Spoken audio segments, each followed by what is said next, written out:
I don't need any string or anything. Just going to hoop it around between 10 and 12 inches. So that's about like that. All right, it's actually a little bit big. That's pretty good. Okay, and you want to start to just weave this, wrap it around a few times. All right, just like you're making a wreath. And then you can go ahead and start to wrap it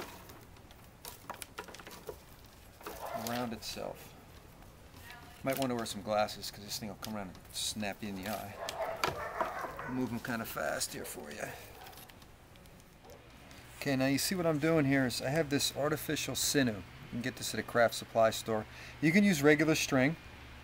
I just really like the sinew, the artificial. First of all, you get a ton of it. And really pulls nice. It's very strong. It's what I make bowstrings with when I'm making, you know, bows and arrows. You also use it for the arrow fletching. I'm going to tie this. I want you to notice the pattern. For those of you that don't know how to do a dream catcher, this is it's really a good thing to know. Like I said, good little like a birthday party activity. All right, so I'm going to do an angle like that. All right, it's just going to come across. But when I do that, I want you to notice this now. I'm not just going to wrap it around. It won't work like that. I'm going to wrap it underneath and come through. That's the key to a dream catcher. All right. So I'll ball this up. And if you want to get a nice hole in the middle, the way you go about that is to make sure that these are all even, all the way around, about the same distance. Okay, so again, I'm going to go here. Pull that through. All right. Again, through, and then cinch it. And I'm going to keep going all the way around until I get about a ½ an inch away from the top. I'm going to stop right about here, okay? So we'll come back and I'll pick it up from there. Okay, so that's the last one. All right, you'll notice how I stopped right about a ½ an inch before where I started. Now here, this is it. This is the pattern. You're just going to take this and go to the center of this one. But remember now, I'm not just wrapping it and coming through, right? I want to make sure you really see this. You're going to go through here. Okay, see how I did that? But then when you come up through here on the inside. All right, and then you want to get it in the center and then pull that tight. Same thing here, and I'm going to come to the center and then I'm going to pull it up through here. And you're just going to follow that pattern around and around and around several times. All right, so now you see that depending on the size of the target you want in the middle, I'm going to make this a challenging one. All right, so that's the center target right there. That's pretty cool. All right, now I'm just going to do one more here. And any of these will snag the spear, which is the goal. And now I'm just going to come across here, just start wrapping this around. All right, so if I just wrap this around the center, that'll really identify that target in the middle. All right, so as soon as I get to the end, I'll finish with this and I'll show you how to do the spear. Okay, so you see I got to the end here, and I've got my nice big hoop in the middle. That'll be like the most points, and then you can, you know, do anything you want, a point if you get it in, or 5 points for the middle, whatever. But I leave this hanging for, you can hang a feather from it or some beads.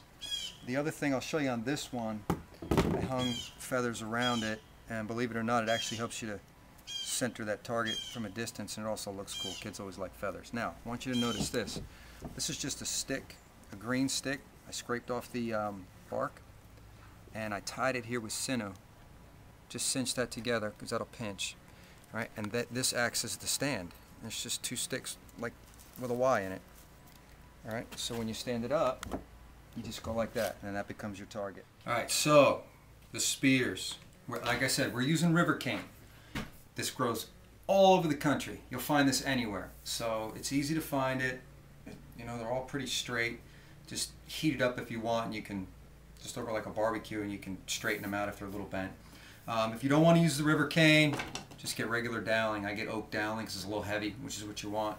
Anywhere between 24 and 36 inches will work great with the dowels. One thing to keep in mind, if you do use the river cane, you've got these nodes. For the tip, I like to cut it at a node, because otherwise it can split. It's really strong at the node, and then you can just take a file so it's not so sharp. There's no point on it. You can make it nice and dull. And same thing at the skinny end. I try to cut it at a node so that it doesn't split. That node will keep it together. Now, just like with arrows, when you use river cane, keep in mind you want the fat end, believe it or not, is the forward end, and the skinny end is where the feather goes. It's the opposite of what a lot of people think. Okay, so you're actually going to go uphill. Now, a little different than arrows because you're only going to fletch to one side. You can go at a craft store. You can get these turkey feathers really cheap, a couple bucks. Get you like 3 arrows. You're going to want to split this in half, and to do that, there's a couple methods. One, you can just take your fingernails and pinch it, or an easier method is to take a knife, put it right in between. You'll see there's a nice vein there. Just go nice and slow so you don't screw it up like me. And just go right along that vein in the middle. And then when you get to the very end, you can grab it like this and start to split it. And you're just going to split it all the way down. Right? And what you're going to end up with is a right and a left. And this is really important. It's the same thing with arrow making. You don't want a right and a left on the same spear or arrow. You want them to be all the same. All right, and I'll show you what I mean by that. So you got, and I grouped them together. You'll notice how these all bend in the same direction. That's one group. And since I'm going to use 3 arrows, I'll take 3 that are the same. And now on the other side, you've got this one bending that way. So we would get 3 like that match that. And it doesn't matter. This will be one arrow or one spear. This will be another. All right, just make sure they're all going in the same direction. And the next thing that I do is I hold them together like this. And with a pair of scissors, just give me a second, I'll grab some. With a pair of scissors, you're going to go ahead and cut so that they're the same length. Just cut them when they're together like that, okay? The other thing you want to do is make sure that they're nice and flat here. See, that's nice and flat. All right, this is another one that I'm going to use. This one has a little bit of a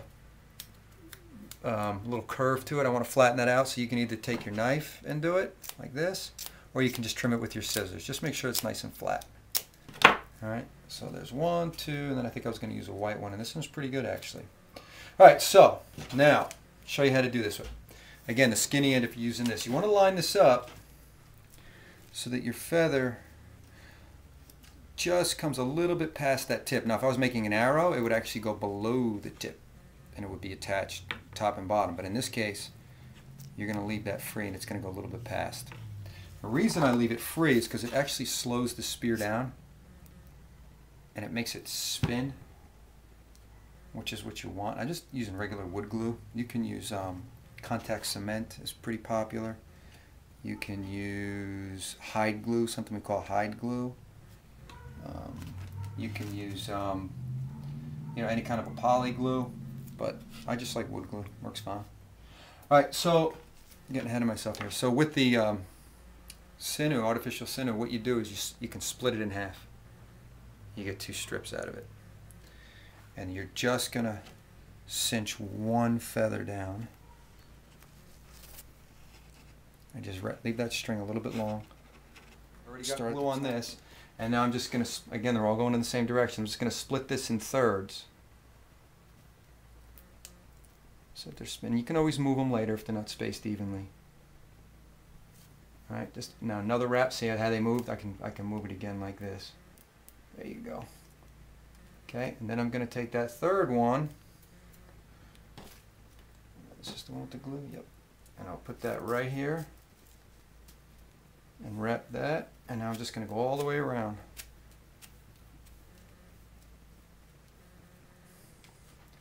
And I can always double check this to make sure. There you go. See how they're all going in the same direction?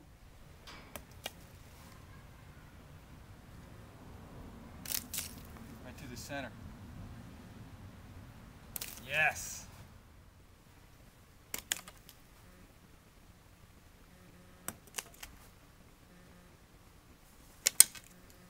Alright, so the best thing about these spears though is that no matter how hard you throw them, because of the design, they go slow. They go really straight, and I'll throw as hard as I can, as far as I can, But you'll see it spins, comes down nice and easy.